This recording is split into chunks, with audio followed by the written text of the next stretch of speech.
gon' take it there? Who gon' take it there? Who gon' take it there? Who gon' take it there? Electricity, electricity, electricity, electricity. You know what's in the air. You know what's in the air. You know what's in the air. You know what's in the air. It's possibility. It's possibility. It's possibility. It's possibility. So the media space is changing in some interesting ways. I've talked a decent amount on this channel about the Young Turks, popular progressive news platform, and the changes that they have been making both ideologically and financially. And a lot of people have speculated that the reason TYT seems to be going in a more right-wing direction is because of financial troubles. Not only the fact that they want to make more money, but because they're having trouble making money in the ways that they're used to doing. And there's evidence that that is true, not just with them, but kind of across the board in a lot of areas in the media space. Not the least of which would include mainstream sources. MSNBC, other news outlets that rely on subscriptions and that sort of thing.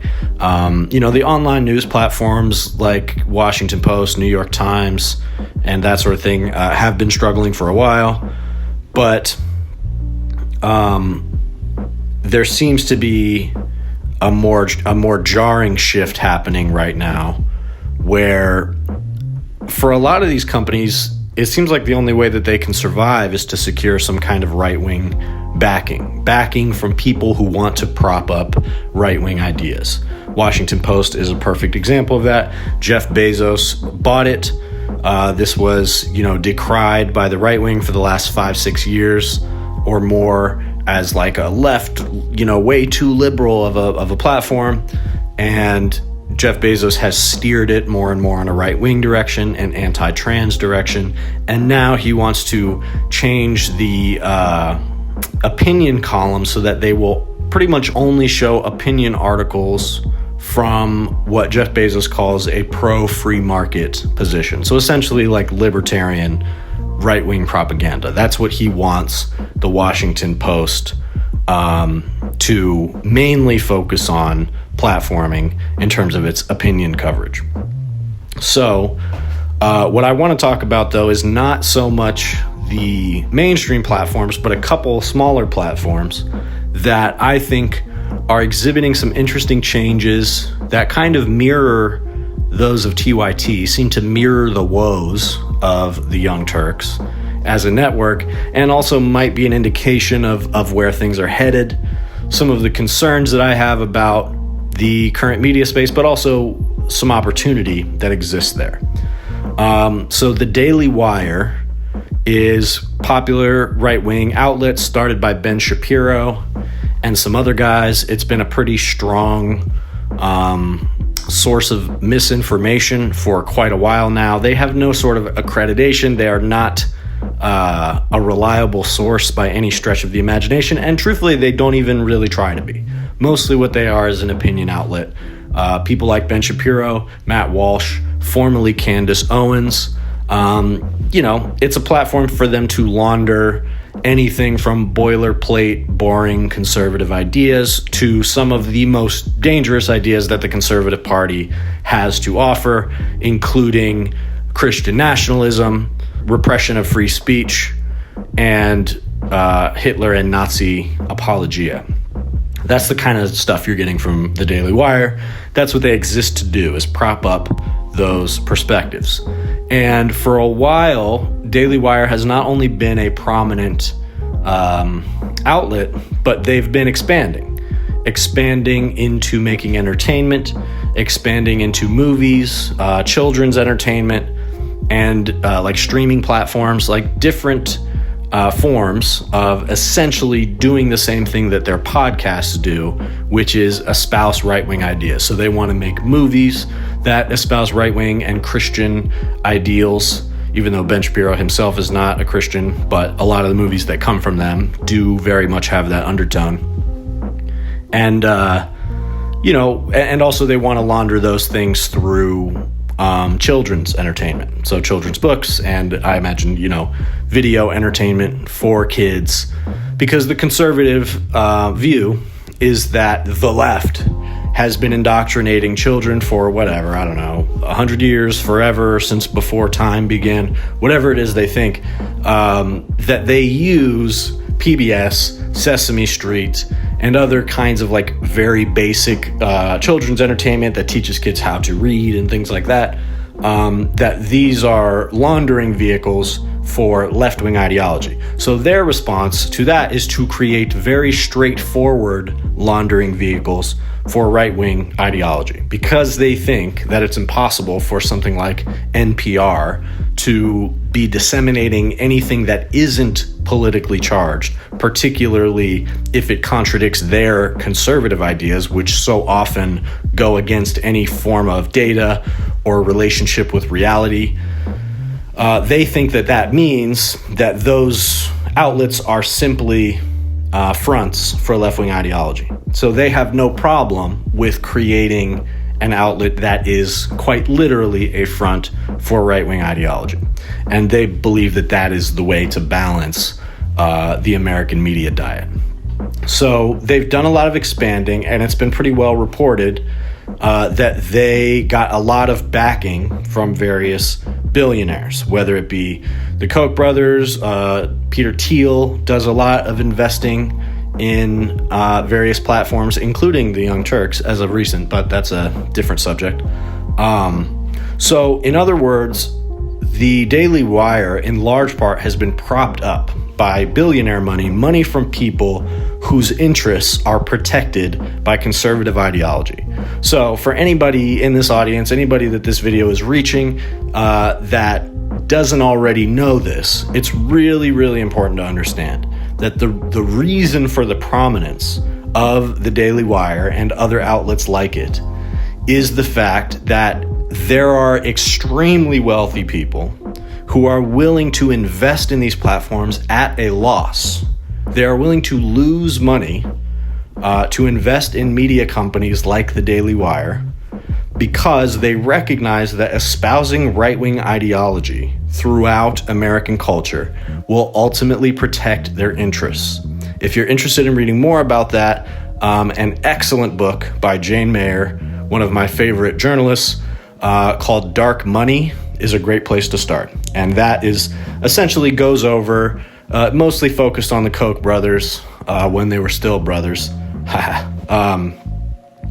It goes over how they utilize sort of unreported transactions to launder ideology that is helpful to them throughout society. And it's been very effective. Anything from like America First to this sort of sycophantic ideology that you see surrounding Elon Musk, where people genuinely think that this guy is just greater and better and faster and smarter than all of us, and that's why it makes sense that he has such outsized wealth compared to the rest of us, and that justifies him going into the government and taking away grants, money, benefits, entitlements from some of the poorest people, not just in the country, but in the world. And so the groundwork for that was laid by years and years, decades really, of propaganda from the richest people in the world. Before Elon Musk even came along, people like the Koch brothers and others were essentially trying to set the stage where through democracy, through giving people a, quote, alternative source of information, in other words, a right-wing source of information, they could create a more friendly environment to their right-wing ideas that would ultimately lead to representatives that legislate in their favor. And the biggest and most obvious example of that is Trump's tax cuts that he passed in 2017, mostly for the rich, which are going to probably be renewed in some way. All of this stuff that we're seeing about Doge or cutting Medicare, cutting Social Security, are they going to do it? Are they not? Blah, blah, blah. All of this shit they're doing, you could argue even the tariffs, is in preparation for tax cuts for the rich. That's what Trump wants to do. That is ultimately what he is elected and propped up to do.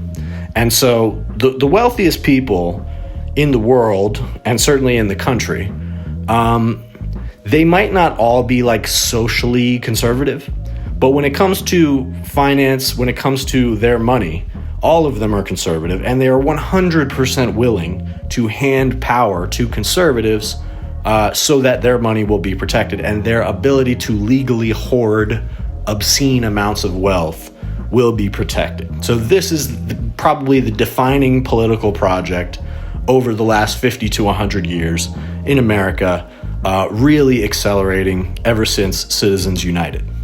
So the point is that's why we get a Daily Wire. We do not get a Daily Wire because they have a profitable business model. We do not get a Daily Wire because they found some niche in the marketplace that was so needed, so underserved, because people are so starving for conservative ideology that they exploded. There is some truth to that. There's clearly a demand in the marketplace for what people like Ben Shapiro with the Daily Wire or PragerU are offering. There is an appetite for that type of content. However, it seems that appetite might be waning a little bit, and certainly the appetite of billionaires to keep dumping money into these platforms to get what they want is waning because they've gotten what they want. And so there's not as much need, certainly with Biden and Democrats completely out of power, they don't have as much need to prop up conservative propaganda. The conservative propaganda is all the way at the top, baby. Conservatives are running shit. And they're going to get rid of NPR. They're trying. They want to get rid of PBS. They want to get rid of all of these sources of news or information that they ultimately feel informs people well enough to know better that allowing the rich to pillage our society is bad. So they've in large part gotten what they want, and so they don't see the need to prop up the Daily Wire anymore. So that, I think, is the first step in what we are now seeing with the Daily Wire, where they've hired a bankruptcy attorney and they're doing layoffs. And this is similar to what you see happening with the outlet No Jumper. Now, some of the people in this audience, pretty much everybody in this audience, is probably familiar with the Daily Wire. Some of you, or probably a lot of you, are probably not familiar with No Jumper. So really quick, I'll go through it. Essentially, what No Jumper is a hip-hop sort of street culture platform, loosely associated with sports and that sort of thing, but really it's about hip-hop and sort of like drug culture and a little bit of gang culture. So that's what they've associated themselves with. And it was started by a guy named Adam22, who, to be honest, other than starting No Jumper, I couldn't really tell you what this guy does. I think he used to be like into BMX or something like that.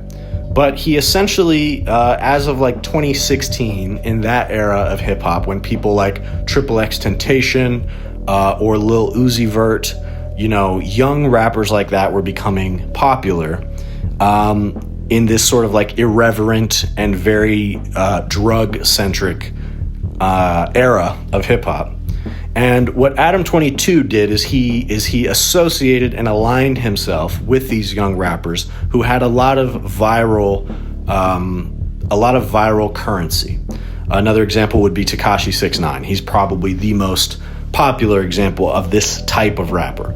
And what Adam22 figured out is that by giving sort of ridiculous characters like that with the colorful hair, and maybe they're from the streets, maybe they're from gangs, maybe they're not, maybe they're just some kid, but either way, they're saying outlandish things, they have face tattoos, and they are very much a departure from not just like what we usually see from entertainers, but from your average person that you might see, even in hip hop. I mean, the colored hair and the ridiculous personalities, it's like, it's a certain type of persona that some people take on because they want to be popular online. Nobody is just like that. And what Adam22 figured out is that he can align himself with people like that and go viral over and over again. And so he built a platform off of that. And it eventually turned into a podcast where he talks to rappers, he talks to different people in street culture, he might talk to porn stars or whatever. Adam 22 is a really sleazy dude. He's got allegations of all kinds, allegations of him messing with young girls, allegations from his employees of workplace misconduct, as well as sexual harassment. He has this weird relationship with his wife. His wife is a porn star, which is fine, but they've done porn together. They were doing porn together for a while. Then they took all of that down because of some controversies that came up, and he promotes her work in very sleazy ways. And ultimately, he's just kind of a gross dude. And especially over the years, it's become more and more of a focus on the sleaziest and most potentially viral types of content, because Adam 22 doesn't really have a lot of morals. He's kind of explained multiple times that, like, it's all just about what's going to get the clicks for him. So over the years, what that has turned into is denigrating trans people, having drug addicts, drug addicted rappers and personalities on his platform actively, like nodding out because they're too fucked up, and that sort of thing, fights on camera. This is what No Jumper traffics in. It's the environment that they purposely create. And especially as of recent, a lot of people have come to feel that Adam 22 is kind of just a suspect figure in general, because he has these young kids or gang members on his platform where and he gets them to talk about stuff that they do in the streets and essentially incriminate themselves. And you could say that that's because he doesn't care what happens to them and he just cares that it's good entertainment. And so if he finds somebody who's willing to say those things about themselves, then he'll have them on his platform, and he doesn't have any morals about that. He doesn't have any scruples about that. And so he has become a relatively alienated figure within hip hop because there's a very popular brand of people like him who recognize the viral potential in having young street kids on their platform talking about crimes that they or somebody else committed. Him, DJ Vlad, DJ Academics have all built platforms talking about crimes that other people have committed. And so the similarity between No Jumper and the Daily Wire that we are currently seeing, I could get into similarities in terms of like the ideology that drives these platforms and how a grifter like Adam 22 is not that different from a grifter like Ben Shapiro. But more so, the comparison that I want to draw here is the platforms that these guys have created are becoming less viable. And I think that's for somewhat different reasons, but I think there's some crossover.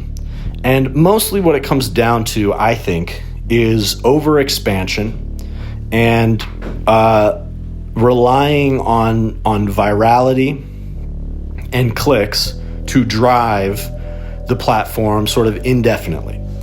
And that's also where the comparison to Cenk Uygur and the Young Turks comes in, where you see Cenk flailing a lot right now. He's trying to find new backers. He's trying to build new relationships with more right-wing oriented platforms and figures. And a lot of people speculate that the reason is because he needs new sources of income. And so in the case of the Daily Wire and the No Jumper, what we are seeing is that they are doing layoffs and they're kind of preparing themselves for bankruptcy. They're looking at the potential of dealing with bankruptcy, which doesn't mean your company's going under, but it means that you have to file for bankruptcy so that you can kind of maneuver around going under and find some way to save your company. It should be noted that Donald Trump has gone bankrupt I think like 6 times he has filed for bankruptcy. So it doesn't mean that you're cooked. It means you're saying, I'm cooked, please help me. I'm cooked, make an exception for me. That's what bankruptcy is, in my understanding. And so what I think is happening here is these platforms get very big because of virality and because of momentary attention that is on them. And especially with the Daily Wire, when you are in the opposition, right? When you are opposed to the administration or the people in power, people are a lot more interested in what you have to say. And you see that on the left right now too. Outlets like the Majority Report and others are doing quite well right now. And as people seem to be fleeing from more mainstream sources like MSNBC and getting frustrated with mainstream Democratic narratives, they go towards more independent left-wing media. And so that begs the question, why isn't a platform like the Young Turks doing well? Because they're a left-wing platform. They've been around for a long time. So what's going on there? And I think the problem is, like I said, overextension. I think Cenk, what makes Cenk and Ben Shapiro and Adam22 similar all to each other is that they're all ambitious and they all seem to want to create the biggest platform that they can, a big, giant media operation. That's what these guys want. And what we're seeing is that the environment, for whatever reason, is not as friendly to that as it might have been over the past few years.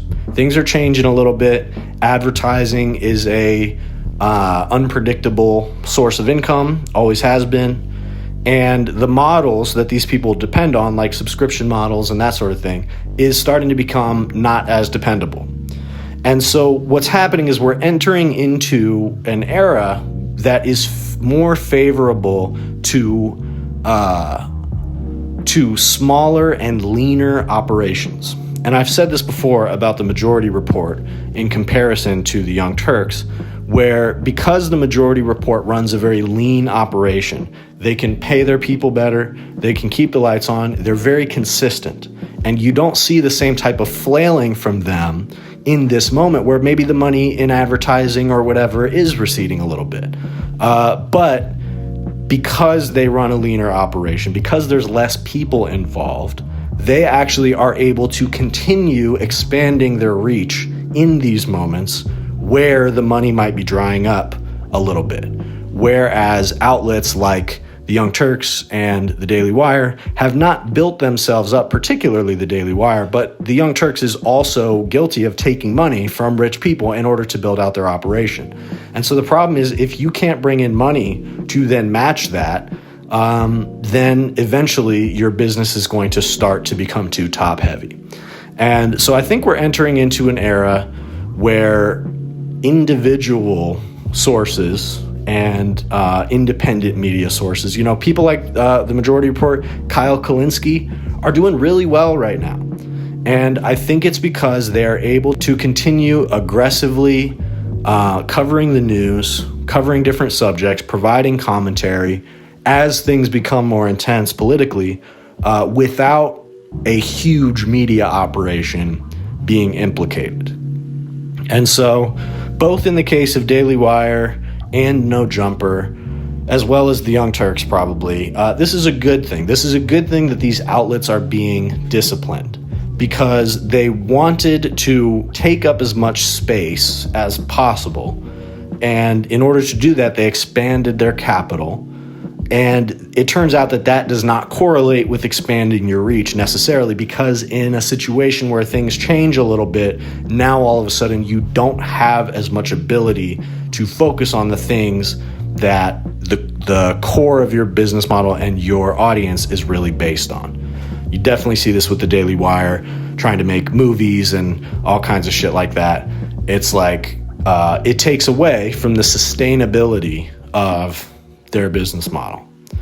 And so the only sort of concern that I have is that while I think it's good that more individual sources, people with very light overhead, and lean business models, people like myself have more opportunity to grow right now, I do think that there's something almost a little bit alienation-like about it, the idea of operations being incentivized to be smaller and smaller and have less and less employees.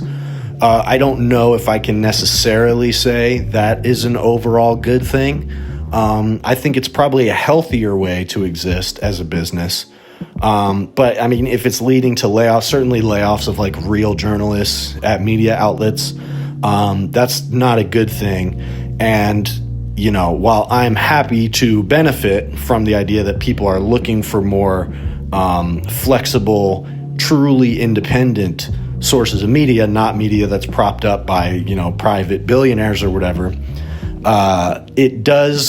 I don't know if that's actually a good thing for the long-term future of healthy media, and it'll probably just result in even more atomization of the marketplace and even more polarization and fragmentation of audiences, which means even more so people will continue to be kind of siloed off into their little echo chambers and be operating on completely different bases of information. Outlets like the Daily Wire and admittedly the Young Turks have also contributed to this. And so the fact that even those outlets now are becoming less viable because even those relatively small outlets are too big, I do not know what kind of sign that is for the future of media in general and independent media.